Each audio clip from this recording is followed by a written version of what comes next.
A new opioid program in our state looks to expand access to medications for opioid use disorder.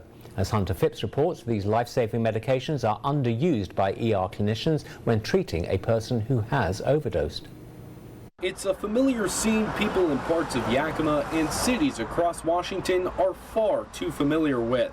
Ralph here, who is homeless, walking the streets in Yakima, has seen it too. Do you see other people do drugs on the streets?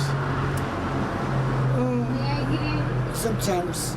I've seen a lot of people die living in county jail. Dr. Chris Burich works at Harborview Medical Center in Seattle and often sees the aftermath of an overdose. I'd say between like 4 and 8 per shift, depending on what time of day you're working and stuff like that. But yeah, it's pretty common.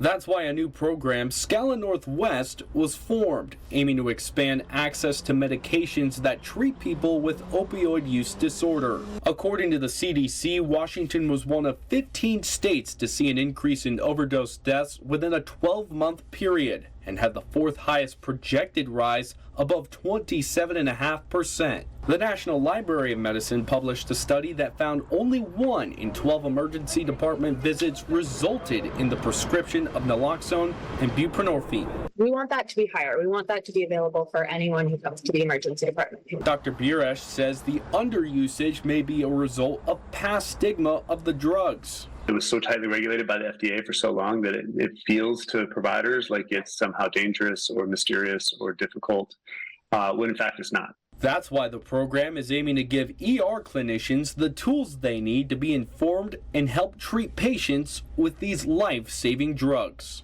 What we want to hear from ER providers is that Scala Northwest filled the gaps, met their needs, made it easier. And if that's what we're hearing, then I consider that a success. Hunter Phipps, Action News.